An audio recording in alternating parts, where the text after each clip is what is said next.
Hi welcome to Mahanagar నేను మీ Manoj. So betting apps గురించి జరుగుతున్న ఒక say no to betting apps అనే ఒక హ్యాష్ ట్యాగ్ గురించి మీకు ప్రత్యేకంగా చెప్పాల్సిన అవసరం లేదు. సో ఇవాళ రేపు ఎవరైతే ఒక కొంతమంది లీడింగ్ లో ఉన్న వాళ్ళు కొంతమంది పిఎస్ మెట్లు ఎక్కారు అండ్ కొంతమంది ఎవరైతే బయసన్ని యాదవ్ కావచ్చు లేకపోతే ఇమ్రాన్ అన్న కావచ్చు హర్ష్ సాయి కావచ్చు వీళ్ళు ముగ్గురు దుబాయ్ వెళ్ళిపోయారు. సో హవాలా ట్రాన్సాక్షన్ లో ఆ డబ్బుల కోసం ఆ డబ్బులు ఇండియా వచ్చిన తర్వాత వీళ్ళు పోలీసులకు సరెండర్ అవుతారు.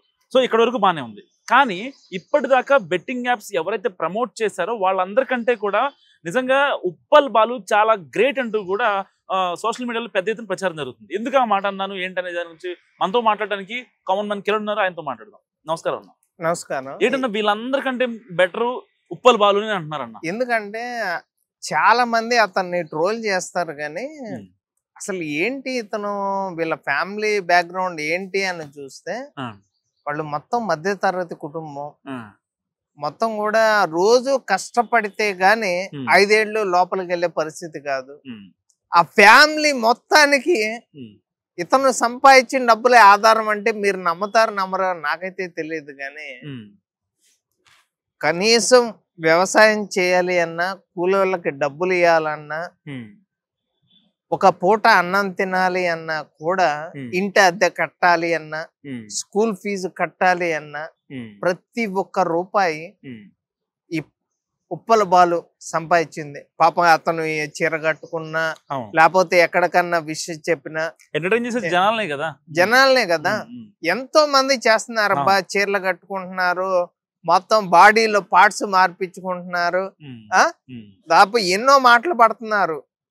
నీకు అది లేదంట కదా, నువ్వు గే అంట కదా, ఇన్ని మాటలు పడతా కూడా కుటుంబాన్ని పోషిస్తున్నాడు. చూడండి ఈ రోజు ఎవరు తమ కుటుంబాన్ని పోషిస్తున్నారు చెప్పండి?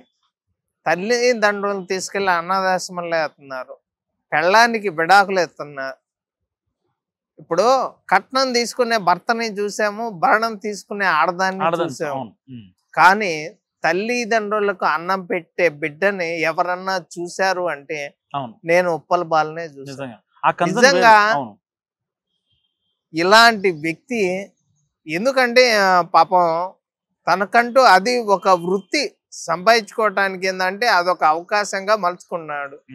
కానీ అలాంటి వ్యక్తిని ఎవరు ఏమీ అనకుండా మీకు తోచినంత, అది రూపాయో 100 రూపాయలో ఎంతైనా కానీ ఏనాడు ఒక మాట అనొద్దు అని చెప్పి అతని ఫ్యామిలీని ఎంత బాగా చూసుకుంటున్నారో మీకు తెలీదు. కానీ ఇష్టం వచ్చినట్టు నోరు ఉందగా అని చెప్పి మాట్లాడుతున్నారు. హర్ష సాయి కన్నా, ఇమ్రాన్ కన్నా, దాదాపుగా ఈ పనికి మాలిన శ్యామల కన్నా, ఈ రీతు చౌదరి కన్నా, వీళ్ళందరికన్నా 100 రెట్లు బెస్ట్. థ్యాంక్స్ అన్న, thank you so much. So విన్నారు కదా ఉప్పల్ బాలు గురించి కంపేర్ మిగతా వాళ్ళు. సరే ఒక్కొక్కరి పేరు పద్దాక ఎందుకులే కానీ వాళ్ళందరికన్నా ఉప్పల్ బాలు నేను మంచివాడు నేను అనుకుంటున్నా. మీరేమనుకుంటున్నారా కామెంట్ రూపంలో తెలియజేయండి. చూస్తూనే ఉండండి మహానగర్.